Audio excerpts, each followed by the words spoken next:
19세기 조선 말기 탐관오리와 지주들의 착취로 농민들은 극심한 고통을 겪었습니다. 삼정의 문란으로 인해 세금은 늘어났고 가뭄과 홍수까지 겹치며 농촌은 황폐해졌습니다. 1892년 고부군수 조병갑의 학정은 농민들의 분노를 폭발시키는 도화선이 되었는데 허위 죄명으로 벌금을 징수하고 강제 노역을 시키는 등 악행을 자행했습니다. 이는 동학농민혁명의 직접적인 원인이 되었습니다. 1860년 최재우가 창시한 동학은 인내천 텐 사상을 바탕으로 평등과 구원을 외쳤습니다. 동학은 농민들에게 희망이 되었고 특히 보구한민과 패정개혁을 주장하며 빠르게 확산되었습니다. 1892년엔 교조 신원운동이 일어났고 이듬해에는 동학의 조직력이 전국적으로 퍼지며 농민들을 결집시켰습니다. 동학의 가르침은 조선 사회의 모순을 해결할 대안으로 여겨졌습니다. 1894년 1월 고부군에서 조병갑의 학정에 맞서 농민들이 봉기했습니다.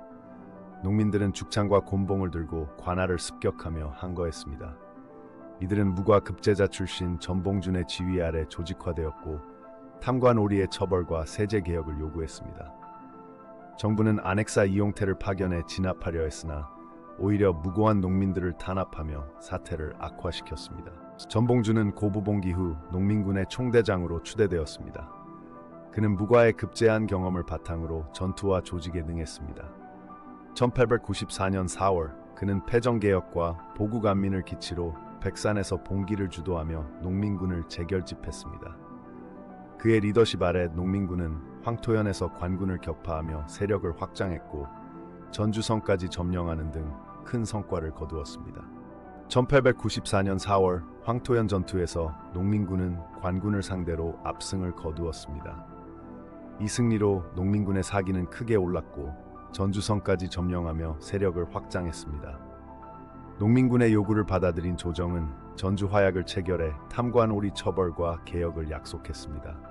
그러나 이는 시간을 벌기 위한 조정의 책략이었고 농민군은 일시 해산했습니다. 하지만 이후 외세의 개입으로 상황은 급변했습니다. 농민군이 점령한 지역에는 자치기구인 집강소가 설치되었습니다. 집강소는 토지 문서를 불태우고 불공정한 세제를 개혁하며 민중의 자치를 실현하려 했습니다. 전봉준은 패정개혁 12조를 발표해 탐관오리 처벌, 노비 해방, 과세 공평 등을 요구했습니다.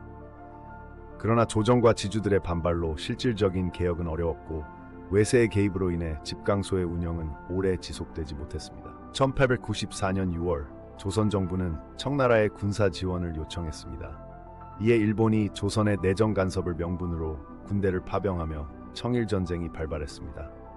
일본군은 농민군을 폭도로 규정하고 진압에 나섰습니다. 조정은 일본의 지원을 받아 농민군을 토벌하기로 결정했고 이는 동학농민혁명이 외세와의 대립으로 확대되는 계기가 되었습니다. 1894년 11월 우금치에서 농민군은 관군과 일본군의 연합부대와 맞섰습니다. 농민군은 총과 대포를 앞세운 적의 우월한 화력에 속수무책으로 무너졌습니다.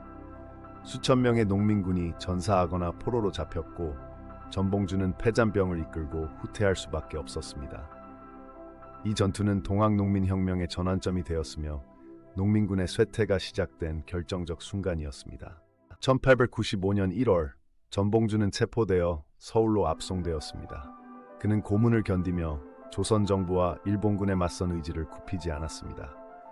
결국 그는 반역죄로 처형당했고 그의 죽음은 동학농민혁명의 종식을 상징했습니다. 전봉준의 최후는 비극적이었지만 그의 저항 정신은 이후 독립운동가들에게 큰 영감을 주었습니다. 동학농민혁명의 실패로 조선 사회는 더 큰 혼란에 빠졌습니다. 일본의 영향력이 강화되며 갑오개혁이 추진되었지만 이는 외세에 의한 개혁이었습니다. 농민들은 다시 억압받는 삶으로 돌아갔고 동학은 탄압받으며 지하로 숨어들었습니다.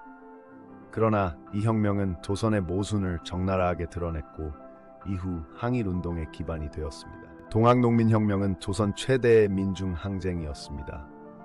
비록 실패했지만 반봉건 반외세의 정신은 이후 3.1운동과 독립운동으로 이어졌습니다.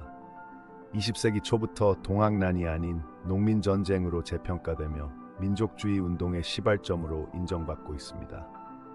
오늘날 동학농민혁명은 민중의 저항과 사회 정의를 위한 투쟁의 상징으로 기억됩니다.